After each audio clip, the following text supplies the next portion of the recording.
Oi, tudo bem? Esse é o BTC Money, seu programa de finanças pessoais e investimentos da BTC.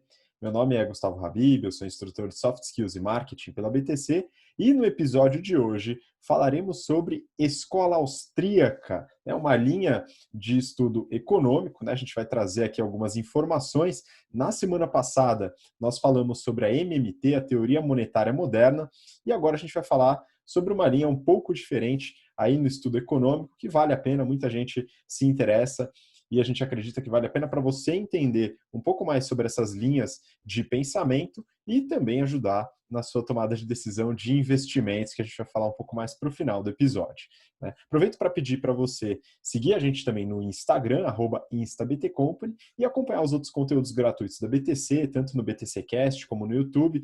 Temos o Papo BTC, onde a gente conversa com pessoas de mercado, e também o BTC Journal. Bom, mas aqui no BTC Money, para me acompanhar, né, e compartilhar aí os conhecimentos, trouxe meus colegas de bancada, Rafael Lopes, instrutor de risco e performance do GFP, nosso curso de mercado financeiro. Fala aí, Rafa, tudo bem? Fala pessoal, tudo bem? Estou ansioso para falar desse tema super interessante, escola austríaca. Acho que é de pouco conhecimento da maioria das pessoas. Então vamos lá. Lembrando que a gente acabou de começar o GFP, está com uma segunda turma aberta para setembro, www.btc.com.br/GFP. Vamos lá, pessoal. Boa, .btcompany.com.br/GFP. Entra lá, dá uma olhada, tem as informações do curso lá no site. E também para acompanhar a gente, Marco Palhares, instrutor de investimentos do General Business Program. E aí, Marquinho, ansioso para falar sobre a escola austríaca aí? Você vai ter que esclarecer as dúvidas para a gente, hein, cara? É isso aí, Habib. Cara, é uma honra participar desse 31º episódio do nosso BTC Money e falar de um tema que eu gosto bastante, que eu venho estudado há algum tempo, que é a Escola Austríaca de Economia. Conheci a Escola Austríaca lá perto de 2012, quando eu comecei ali tentando entender o que tinha acontecido na crise de 2008, acabei caindo nessa teoria e me apaixonando, né? Hoje eu inclusive sou membro, faço parte de um grupo de especialistas lá do Instituto Mises, então é um prazer, uma honra falar sobre esse tema que tanto me interessa aqui com vocês hoje. Pois é, eu também, né? Eu tive acesso a alguns livros, né? Alguns conceitos por indicação sua, né? E comecei a me interessar também. Eu imagino que o Rafa também tem uma curiosidade aí sobre o assunto. Então eu vou começar. A gente vai começar a fazer algumas perguntas aqui para o Marco, que vai ajudar a gente a esclarecer. Eu vou tentar trazer um pouco de, enfim, algumas discussões também. Mas vamos lá, Rafa. Você tem algumas curiosidades aí sobre a escola austríaca? Tenho sim, tenho várias, na verdade. Então, a primeira coisa, Marquinhos, eu queria que você contasse um pouco para a gente como que essa escola surgiu, né? Um pouco das origens dela, e depois entrasse num tema um pouco mais curioso, vamos dizer assim, que é a maneira que a escola austríaca interpreta ou enxerga os ciclos econômicos. A gente viu que, a partir de 2008, ou desde a crise de 2008, parece que os ciclos recessivos eles deixaram de existir, né? Então, os mercados eles entraram numa alta, principalmente os mercados desenvolvidos. Então, quando a gente olha para Europa, Estados Unidos, Japão, são 10, 11, 12 anos aí de altas nas bolsas ininterruptas e toda vez, e agora a gente teve um soluço, né, uma crise causada por conta do coronavírus, mas as bolsas já voltaram para os patamares anteriores e é capaz que se sair uma vacina, enfim, as coisas se normalizarem um pouco, as bolsas entrem de novo numa tendência de alta. Ou seja, não existe ciclo recessivo, e se existir é uma queda de 2, 3 meses e depois a coisa já engrena de novo para uma alta, né? Então, queria que você falasse um pouco, ajudasse um pouco a gente a entender o que está acontecendo do ponto de vista da escola austríaca. Legal, Rafa, excelente pergunta. Então, vamos lá, a escola austríaca, né, não é uma economia que está sendo feita na Áustria, não é uma coisa mais específica. Por que se chama-se escola austríaca? Porque seus principais autores lá, os fundadores da escola austríaca, eram ou nasceram na região que depois se chamou de Áustria. Né? E era até um nome, Rafa, meio que de brincadeira, né? Porque naquela época existiam alguns autores que desenvolviam esse pensamento da escola austríaca na Áustria, e existiam os alemães, os historicistas, né? E eles falavam com tom de deboche, aqueles austríacos lá. o nome pegou e aí a escola austríaca lá, o primeiro nome aí da escola austríaca seria o Karl Menger, né, que nasceu em 1840. E para responder a sua pergunta, eu vou falar da próxima geração, da geração seguinte do Karl Menger, que é a geração do Mises, tá, que nasceu lá em 1881. E ele escreveu especificamente um livro chamado Teoria do Dinheiro e do Crédito, tá, em 1912, que ele explica ali como que funciona a teoria austríaca dos ciclos econômicos. E é basicamente o que a gente falou no episódio 29 de Bubblenomics. Né? Ele fala, quando você tem uma redução da taxa de juros ou um crédito sendo concedido de uma maneira não natural, você cria distorções no mercado. Né? Então, as pessoas, com aquela informação que o dinheiro está barato, eles acabam investindo em coisas que não vão dar retorno no futuro. A gente chama isso de mal investments. E aí, quando existe um movimento de aumento da taxa de juros, aí aqueles small investments eles quebram, é o que a gente chama de recessão. Então a gente entende o mercado como ciclo justamente por essas intervenções aí na quantidade de dinheiro, né? E aí você me pergunta, pô, Marcão, mas cara, desde 2008 a gente não vê isso acontecendo. Claro, olha como é que estão as taxas de juros. Elas estão subindo ou estão caindo? Estão caindo. Enquanto tiver taxa de juros caindo, a gente tem aí um aumento da Bolsa de Valores, você tem um aumento da produção econômica em si, né? Então parece que a gente não está vivendo uma crise, até que ela surge, né? Como aconteceu em 2008, como aconteceu em 29. Né? Eu, sinceramente, foi a única teoria que conseguiu me explicar assim, por que realmente as crises acontecem, né? Por que você tem várias empresas dentro da economia e todas elas fazem decisões erradas e quebram em relação a uma recessão. Né? E quando a gente tem a intervenção do dinheiro, a gente tem alguma dessas respostas. Bom, muito bom. E aí, aproveitando, Marquinho, que você falou de tomada de decisão, aqui eu queria entrar num ponto acho que mais fundacional aí da escola austríaca, pelo que eu li, né? Então, beleza, tem a teoria do dinheiro e do crédito, né? Os ciclos econômicos, como você comentou, mas acredito que tudo parte, né? A gente falou no episódio passado, né, sobre a teoria monetária moderna e falou da diferença entre o aspecto de leitura da economia e propostas e consequências econômicas e políticas, né? Eu acredito que tem essa divisão também, né? Porque muita gente que tem o primeiro acesso à escola austríaca já pensa direto nas propostas políticas e de políticas públicas e tal. Mas, pelo que eu entendi, eu acho que você pode esclarecer mais, ela é mais uma leitura, né? Um modelo também. E o que eu queria saber é como esse modelo é estruturado, né? E aí, queria que você comentasse um pouco sobre o que é a tal da praxeologia, né? A teoria da ação humana. Então, fala um pouquinho aí para o pessoal entender esse modelo. Excelente pergunta, Habib. Na escola austríaca, a gente faz divisões bem claras entre a parte econômica, que é a parte científica, de estudar as consequências de algum tipo de organização social, mas nunca direcionando, né? E aí a parte da ciência política. E vários autores, como por exemplo Hofbauer, eles migram, eles navegam entre esses dois campos de estudo, né? Mas é muito importante a gente não confundir, por exemplo, um austríaco, né, com um libertário, um anarcocapitalista. Quando a gente fala de anarcocapitalista, libertário, a gente está falando de uma visão política, social, e quando a gente está falando de austríaco, a gente está falando da parte econômica, que é aí a parte da praxeologia, que eu já explico, né? Uma verdade, né, que a gente pode falar é que a gente não pode misturar esses conceitos, é que eu conheço vários austríacos que não são libertários, eu conheço vários libertários que não são austríacos, tá? Depois, se quiser, a gente pode até entrar nesse ponto, mas eu acho que o ponto aqui do BTC Money é falar sobre a parte econômica. E em relação à parte econômica, os austríacos, eles divergem em relação a grande parte dos outros economistas, porque a metodologia para os seus estudos, a metodologia científica, é baseada na praxeologia, ou a ciência da ação humana. Parte-se de um princípio, ou um axioma, né, se a gente quiser comparar isso com uma cadeia lógica, né, a matemática, de que todo ser humano age com o intuito de sair de um grau de menos insatisfação, menos satisfação para um grau de mais satisfação.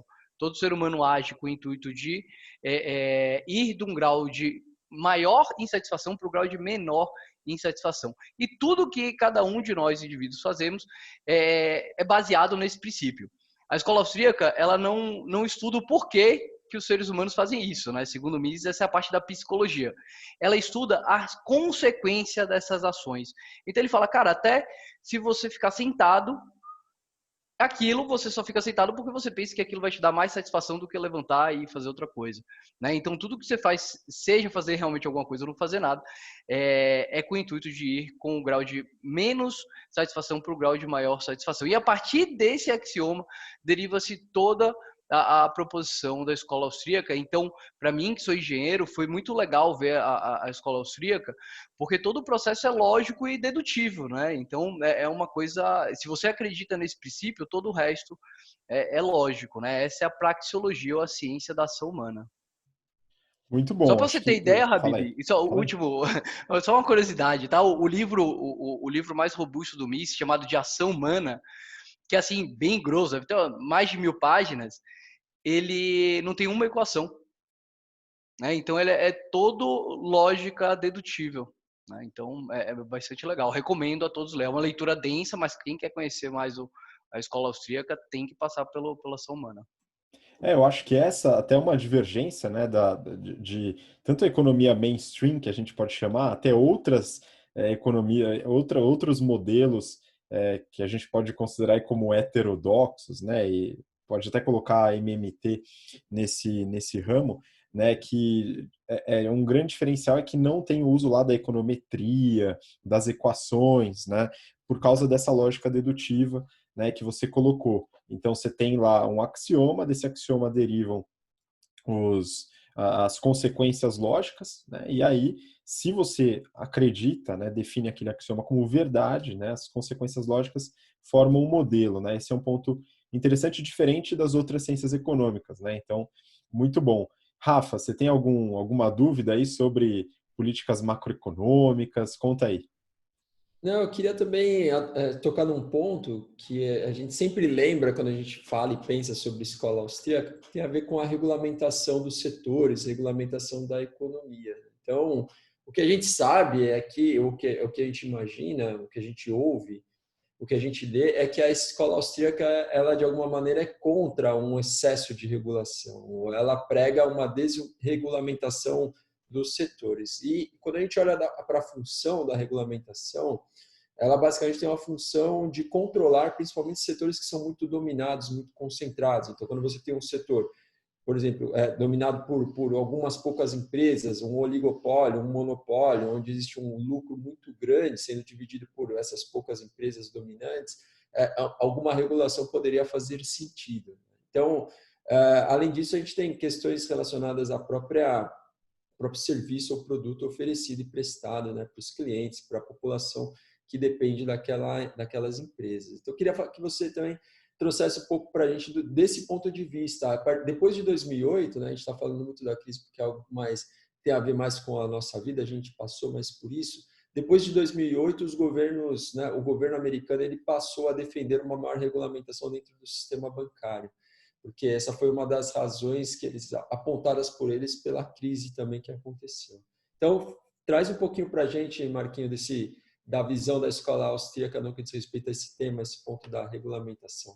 Marcos, só antes de você começar a responder, tá? Acho que eu vou pedir uma intervenção na pergunta do Rafa, né? Para você começar até um pouco antes, né? O Rafa falou das regulamentações, né? E como a escola austríaca vê isso dentro do modelo econômico da escola austríaca, né? Associando a crise de 2008. E aí eu acho que vale a pena até você começar a falar sobre o que aconteceu na crise de 29, né? Teve aquela treta lá entre o Keynes e o Hayek por divergir sobre como agir sobre a crise, né? Eu acho que isso tem relação com a pergunta do Rafa. Então, acho que se você puder colocar nessa linha histórica aí, pode ser uma boa.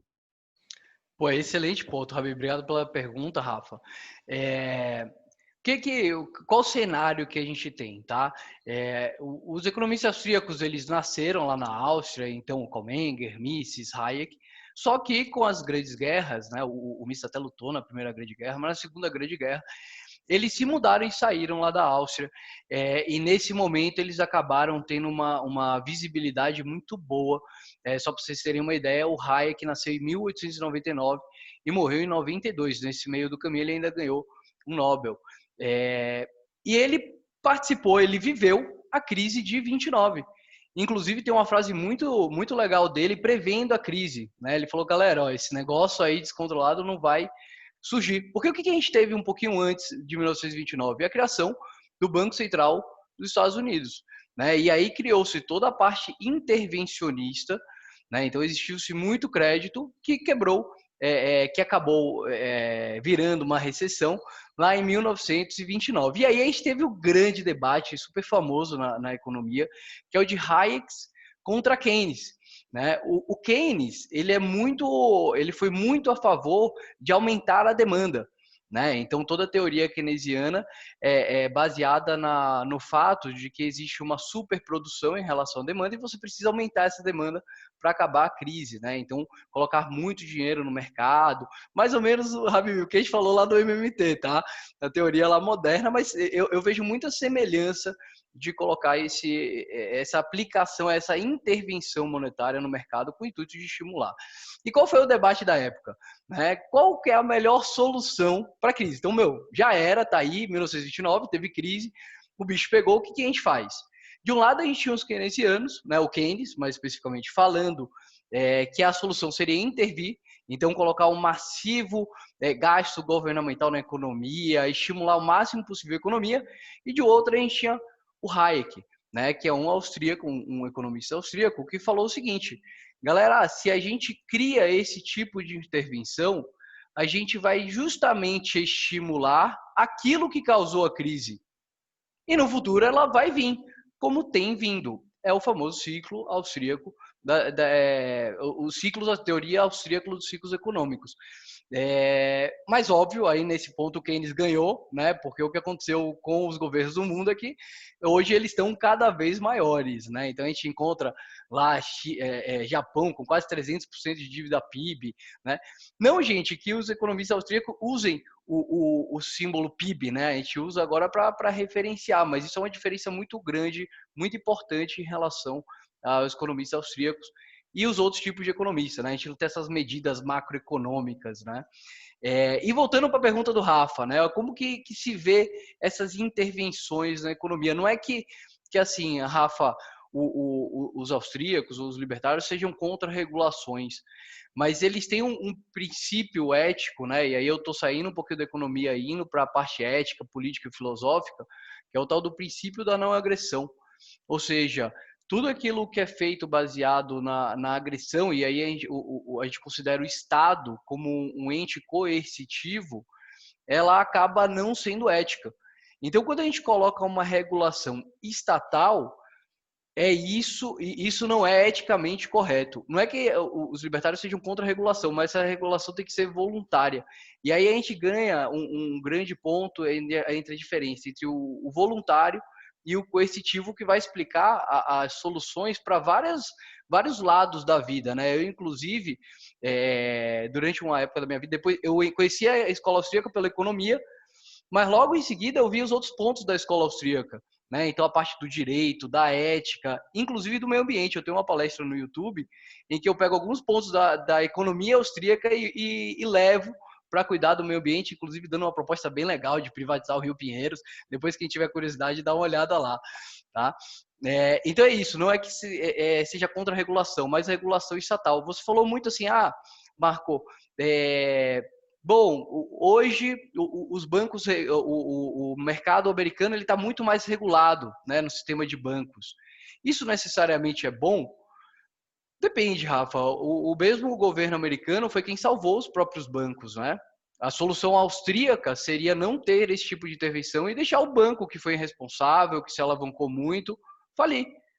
Essa seria a solução, né? O Hayek usa muito a alusão, né? Não sei se o Hayek explicitamente usava, mas a gente usa muito essa parte de colocar dinheiro no mercado como se fosse um indivíduo tomando cachaça, né? Tomando muito álcool.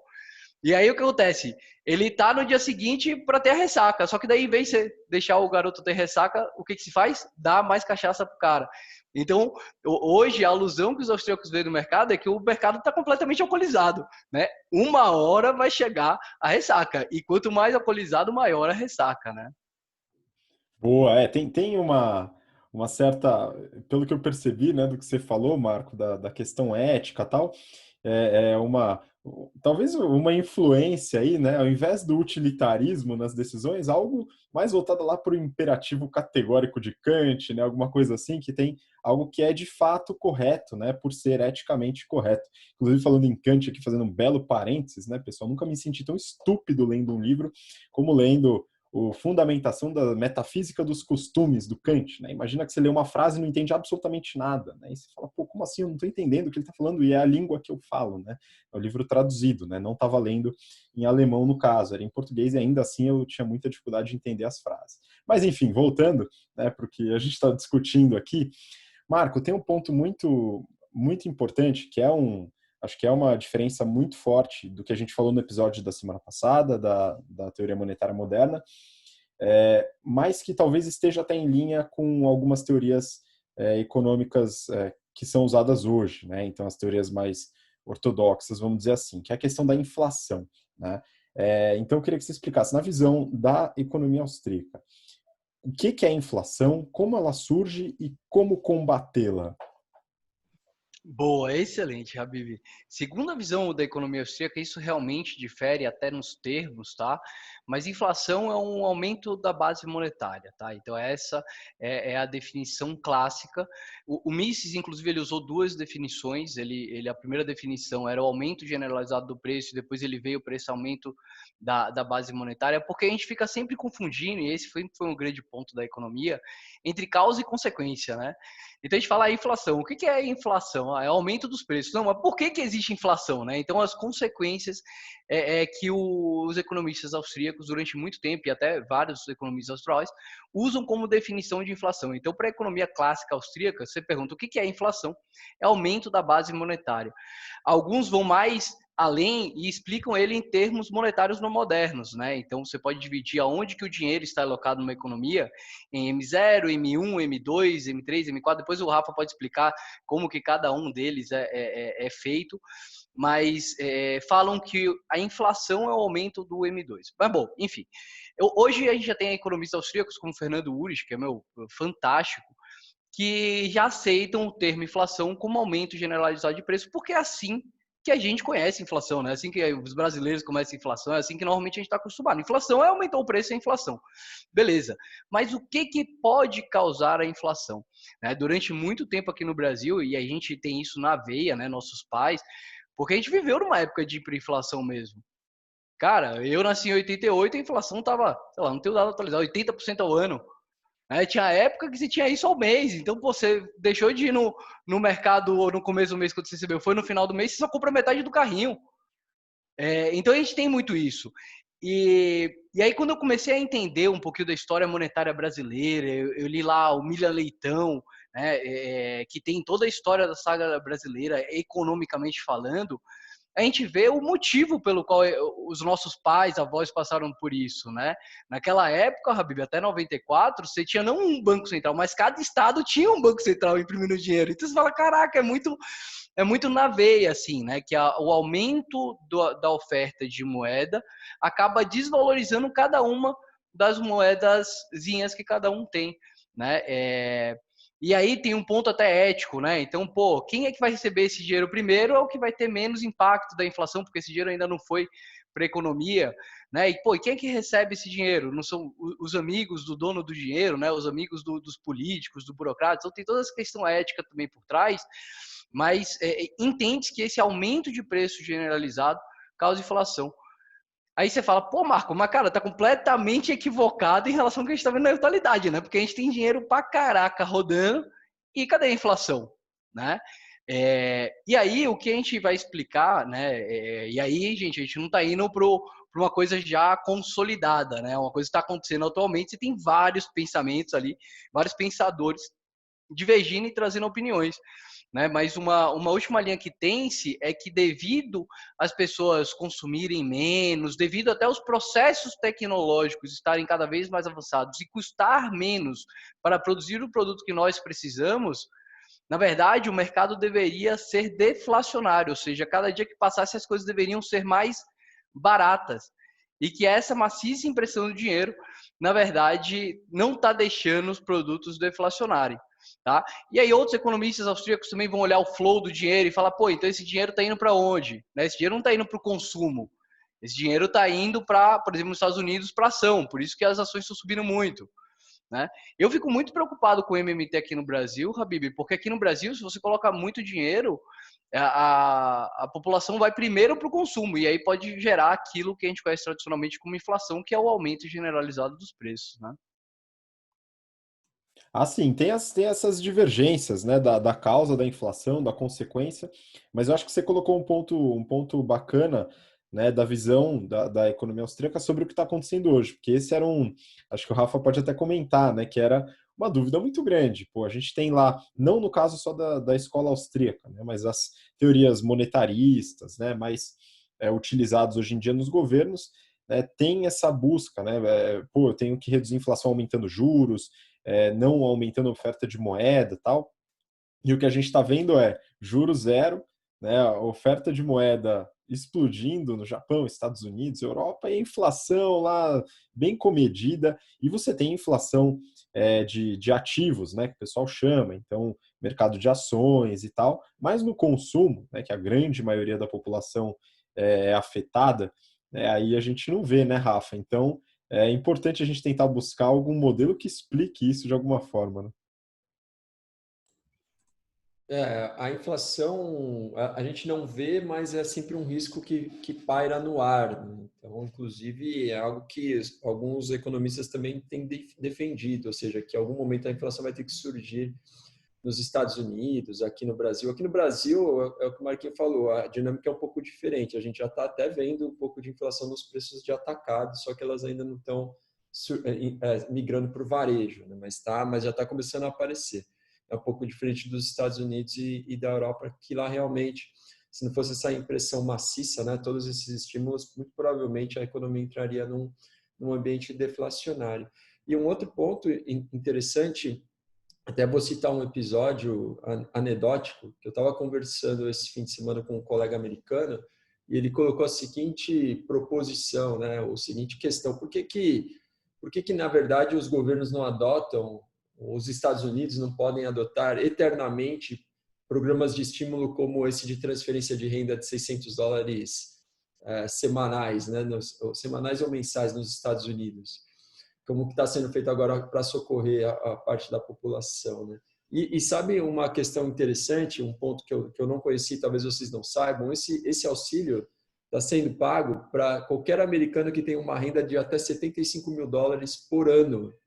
Você acha que um cara que recebe $75.000 por ano precisa desse tipo de auxílio? É claro que não, né? Então, a gente chegou nesse ponto, ou seja, os governos estão dando dinheiro mesmo, né? Toma dinheiro para você, toma dinheiro, e no limite o governo pode se tornar o grande pai, né? Ou seja, ninguém precisa mais trabalhar, a gente não tem grandes preocupações com crises que possam surgir.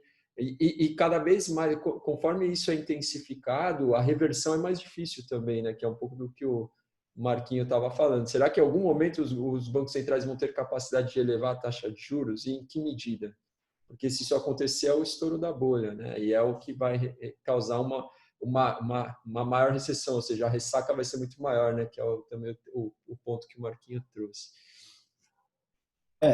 Eu queria só, então, acho que para chegar aí no final, Marco, é o seguinte, a gente então, vamos lá, a situação atual, a gente está numa puta crise, né? Então, além da crise de demanda devido à pandemia, né, a gente tem a crise econômica em si, né? E aí o Rafa falou de um ponto, né? Então tem uma política que está sendo defendida por muita gente, que é a política da renda universal básica, né? Então, renda universal básica, você vai lá, deixa todo mundo com um tapete, né? Nada que gere luxo, né? Mas pelo menos impeça aí uma certa pobreza e miséria, né? Que tem alguns pontos muito bons e outros pontos que são bastante questionáveis, né? A MMT do episódio passado, né? Eles têm um ponto bem forte, né? Não na renda básica universal, mas no trabalho básico, né? No job guarantee. Então, possibilitar todo mundo de ter um trabalho, né? Numa crise fornecido pelo Estado, quando a economia está pujante, o Estado corta isso e vai